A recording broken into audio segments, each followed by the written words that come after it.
Hi everyone. So right now we're going to tackle the first topic for ACC 5 Innovation Management. But before that, let me introduce myself. I am Miles Morgan Gisalva. So I am here to discuss to you the different types of innovation, the core tasks of innovation management, and also the factors that contribute to the company's success through innovation. So the first topic that we're going to discuss right now is the market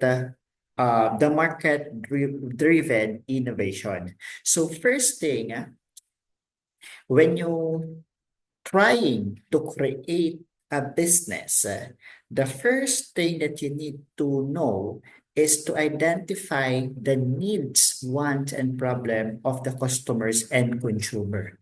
What's the reason about it? Because every time that we're going to produce a product that is not aligned to their needs, basically there will be no customers. People will not buy this kind of product because hindi nila kailangan. So kaya po ang gagawin po natin, if we are trying to create or to produce or put a product, ang una po natin gagawin is to create a um, survey so that we can identify the different needs, wants, and problem of the people. Then after that, okay, we need to align the product, the services, and strategy with the market demands so that we can drive success. So that is the market driven innovation. So right now, let's proceed to the different types of innovation. So the first type of innovation is we have the product innovation. So basically, when we say product innovation, it is developing new or improved product to meet the customer needs. So it may include enhancement to existing product, the introduction of novel features, or the creation of entirely new offerings. So basically po, itong product innovation is aims to meet the customer needs and preference so that we can have effectively, or there will be an effectively that existing product in the market. So that is product innovation. So you will create or you will put something to the product. So the another type of innovation is we had the process innovation. So from the word itself po, we are improving the method and system for production and delivery. So ito pong process innovation po refers to or more focused on improving the methods, the techniques and system used in production or delivery of product and services.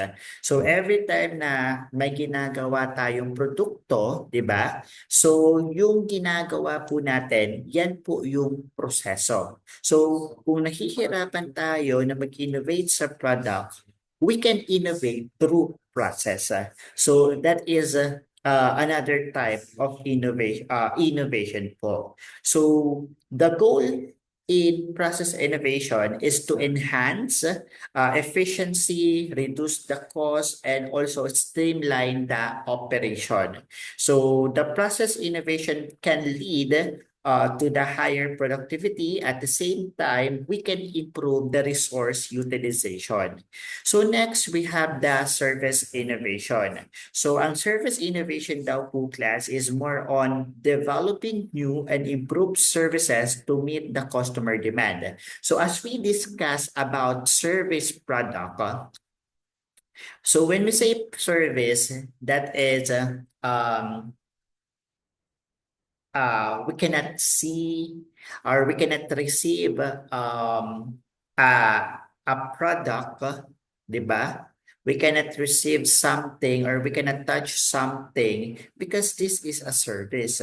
So basically, we are giving or customers give money to the businesses because of the expertise, Diba? Because of the knowledge or because of the talent that is considered as a service. So dito po sa service innovation daw po, it can encompass changes in service delivery method, or it can be possible din po when it comes to customer interactions, or the introductions of entirely new service offering. So, ito pong service innovation, it's very important or crucial in sectors such as healthcare, finance, and hospitality. Okay? So, yung mga services business na alam nyo na, pwede kayo maglagay ng twist para po maging kakaiba po yung serbisyo na ibibigay nyo sa isang customers or consumer. So example po nitong tatlong innovation, first proceed tayo sa product innovation. So ang example po nito is the introduction of electric vehicles like Tesla model. 'Di ba? So usually bagay yung mga cars po na makikita po natin sa kalsada, they are operated they run because of gas. 'Di ba? Nagpapagas tayo sa mga gasolinahan para yung produkto natin is umandar. But because of product innovation, okay, this company, Tesla, nag-create ng product, okay? Nag-create sila ng product which is a car na no need na maggasolina, you just need to charge it through electricity. So that is a product na kung saan you put something new to that product, kaya po nagkaroon ng bago. Okay? And another examples for the process innovation is the Amazon use of robotics and automation in warehouse to speed up order fulfillment. So one of the problem that Amazon encounter is that because of the huge amount of demand. Okay? So nahihirapan sila na ibigay yung 100% satisfaction, okay? Kasi masyadong nalilimitahan because people in their warehouse, the thing or the people in the warehouse is very limited. Okay? So dito, ang ginawa ni Amazon, instead na kumuha ng napakadaming tauhan to pack all the packages or to pack all the orders, Amazon use robotics, okay? Or in the process po para po mas mapadali po yung pag-order o pagbigay ng order ng mga tao dito po sa application na to. And when it comes to service innovation naman po, one of the example here is the Uber ride-hailing app, wherein it's a revolutionizing the transportation service industry, di ba? So transportation service is a service. Okay, usually kapag pupunta tayo sa isang lugar, ang gagawin po natin is maghihintay tayo ng jeep, ng tricy, or ng mga bus doon sa lugar natin. But right now, okay, we can get a transportation through application. And yan po yung ginawa ng Uber. So, na kung saan mas napapadali, 'di ba? Nagiging more efficient sa mga tao yung service na ito kasi through application. Okay? So, madali pong makakuha ng service because of the application using by Uber. So another type of innovation, we have the incremental innovation. So basically, when we say incremental, the small continuous improvement to existing product and processes or services, and it is evolutionary approach that builds on existing knowledge and technologies, making a gradual enhancement over time. So it is a approach that builds on existing knowledge and technologies, na kung saan it is more risky compared to or more it is more manageable, I mean, and less risky compared po sa radical innovation. So when we say, and another type of innovation naman po, we have the radical innovation na kung saan groundbreaking changes that disrupt the existing market or industries. And this kind of innovation po is typically bring about significant shift of technology, business model, and consumer behavior. So example po nito is include the introduction of smartphones or the transition from film to digital photography. So another term po when it comes to radical innovation is we have the disruptive innovation. So another type of innovation is we have the open innovation. So ang open innovation po involves collaborating with external partners. So kasama po dito yung mga customers, suppliers, and research institution so that they can generate new ideas and solutions to the problem. So it acknowledged that valuable ideas can come from sources beyond the organization boundaries. So basically po, ang open innovation encourage the sharing of knowledge and resources so that we can foster creativity when it comes to business. So, ang example po nito, when it comes to incremental innovation, di ba? Regular updates to smartphone operating like iOS and Android. So, example po nito, we have the iOS, which is the Apple. Okay? So ang Apple po na iPhone is very well known because every year nagkakaroon po ng upgrading sa system nila. Okay? So that is example po ng incremental. When it comes to radical innovation naman po, for example po nito, we have the Netflix transitioning from DVD rentals to streaming platform. So dati po 'di ba, kapag gusto po natin makapanood ng mga movies, 'di ba, ng mga series, ang gagawin po natin is we need to buy CD or we need to rent DVD, okay? But right now, because of innovation, because of radical or disruptive innovation, the customers or the consumer easily access this movie or series through streaming line platforms such as Netflix. And when it comes to open innovation, we have the Lego, diba? So it allows the fan to submit ideas for new sets through the Lego Ideas platform. So they are using or they are allowing the customers or the consumers to give ideas, 'di ba? Para po so that they can create another bunch of Lego that they can put in the market.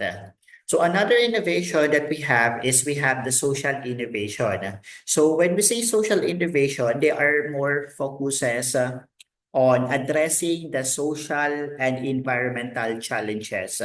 So it involves developing new solutions, new products, or new services that can contribute to positive social impact.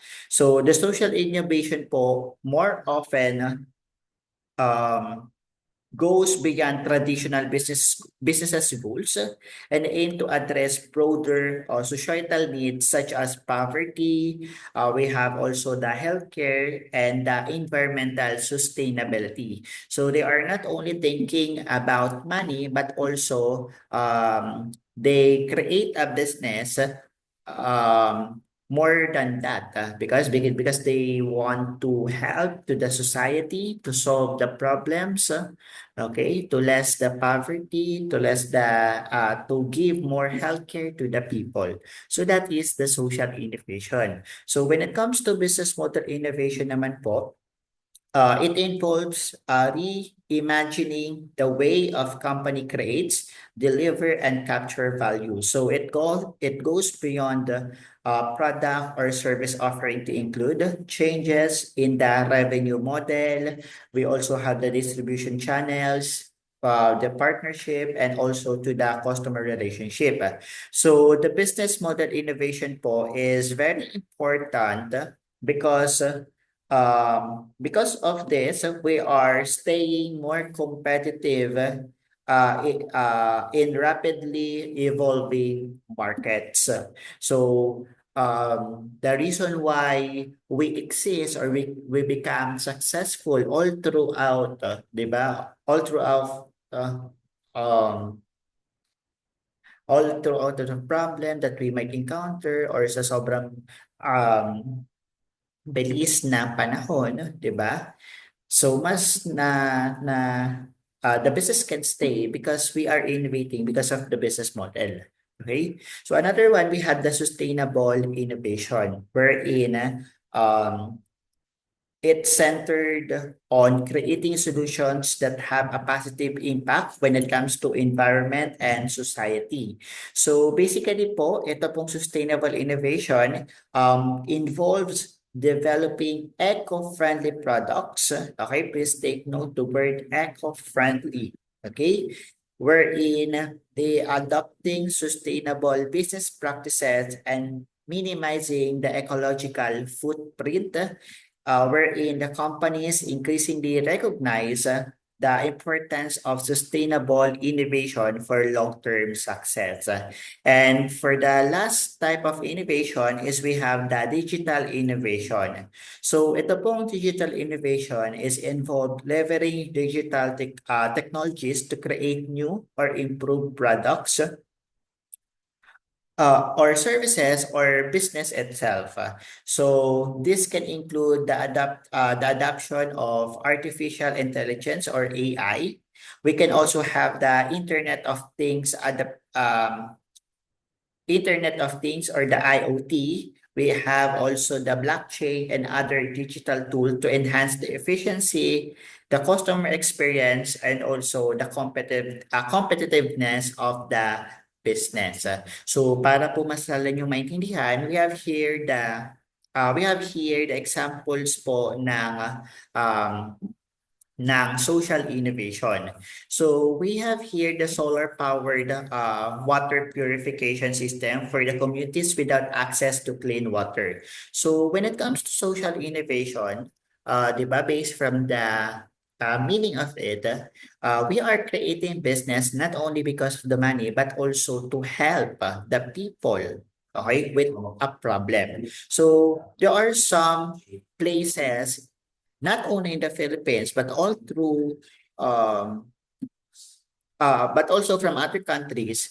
One of their problem is clean water. How can they drink? Di ba? Paano sila iinom without clean water? So there are some entrepreneurs or businessmen innovate, okay? Innovate a product wherein uh, people will have a clean water. And that is the solar powered water purification system. When it comes to business model innovation naman po, the most well-known example here is the Airbnb platform na kung saan individuals can rent out their homes at a short-term accommodation. So yan po yung example ng business model innovation po natin. When it comes to sustainable innovation naman, we have the very well-known company, which is the Patagonia, na kung saan they are using recycled materials in their clothing line. For example, we have the plastics, di ba? So yung mga plastic is considered as a problem, di ba? Sa environment because matagal po siyang matunaw. But this company po create a new product na kung saan yung mga clothes po nila is made of recycled material. So there is a sustainability when it comes to the environment. So we also have here the digital innovation na kung saan he uses he uses of artificial intelligence in personal shopping expenses.